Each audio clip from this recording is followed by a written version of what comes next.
Jeune nation aux yeux de la FIFA, l'archipel des Comores a décroché une première qualification historique pour la Coupe d'Afrique des Nations. Retour sur une ascension initiée il y a 7 ans par un Marseillais.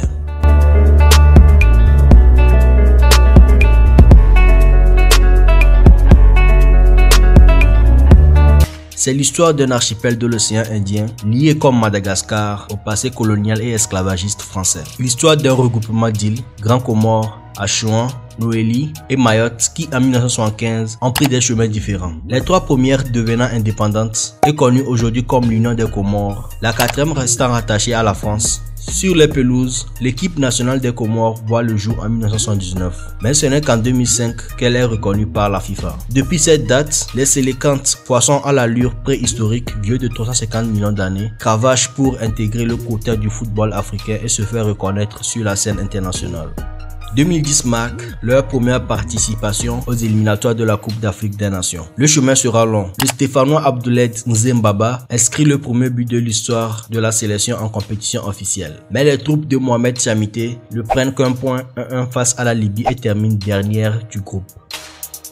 11 ans et quelques désillusions plus tard, les Comores écrivent la première page d'une histoire que l'on espère longue et belle. Le match nul arraché face aux éperviers du Togo a suffi au bonheur d'Amir Abdou, cet éducateur de la ville de Marseille qui en 2014 débarque à la tête de la sélection avec comme expérience celle de coach de la Tente Golfech Saint-Paul, club de DH du Tarn et Garonne. Accompagné de Ben Amir Sadi, Abdou se met à la quête de joueurs. Son vivier, le championnat amateur français. Son but, convaincre les binationaux de rejoindre la sélection. L'équipe se structure, mais chaque éclaircie est rapidement suivie de nuages gris. L'instabilité politique du pays, en proie à des coups d'état permanents et le manque de garanties financières annulent pratiquement les progrès aperçus. Élimination face au Kenya dès le 2e tour des qualifications pour la CAN 2015, 4e place des éliminatoires de la CAN 2017, malgré un premier succès en compétition officielle face au Botswana 1-0 le 24 mars 2016. La campagne pour la CAN 2019 laisse cependant entrevoir un avenir prospère. Si les Comores ratent le train pour l'Égypte, les progrès entrevus sont spectaculaires. Victoire contre le Malawi, match nul contre le Maroc et le Cameroun. L'équipe peut même ambitionner de participer à la compétition au vu des circonstances. Le Cameroun ayant décliné l'organisation au tout dernier moment, il paraît être disqualifié. Mais le TAS déboute les Comoriens. Qu'importe, cette petite nation passée de la 198e place mondiale en 2014 au 130e rang aujourd'hui semble ne plus craindre personne. En 2019, l'archipel se donne les moyens de ses ambitions et inaugure un nouveau stade, le stade Omnisport de Malouzini.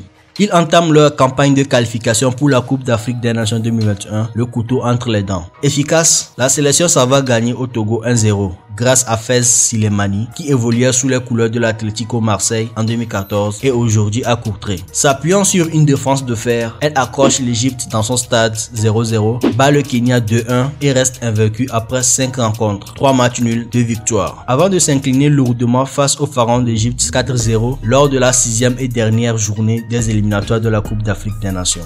Avec 9 points au classement, à la fin de la 5e journée, les Comores avaient pris la première place du groupe G avant leur dernier match face à l'Égypte. Après la qualification arrachée face au Togo, c'était un sentiment de libération qui prédominait, surtout chez Amir Abdou, qui voyait 7 ans d'efforts récompensés. On est qualifié. La fierté que je ressens pour mon pays est indescriptible. Bravo à mes joueurs, à mon staff, à ma fédération. Merci au président. Et un grand merci à vous qui êtes des supporters incroyables. C'est ensemble que nous avons marqué l'histoire. Rendez-vous à la CAN. Pouvait-il exulter?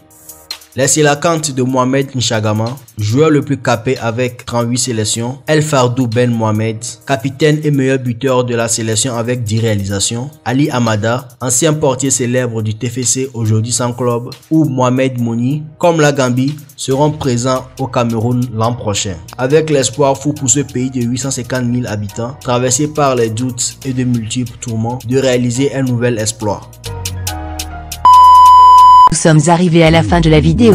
Si vous avez aimé, n'hésitez pas à liker la vidéo, à commenter et la partager.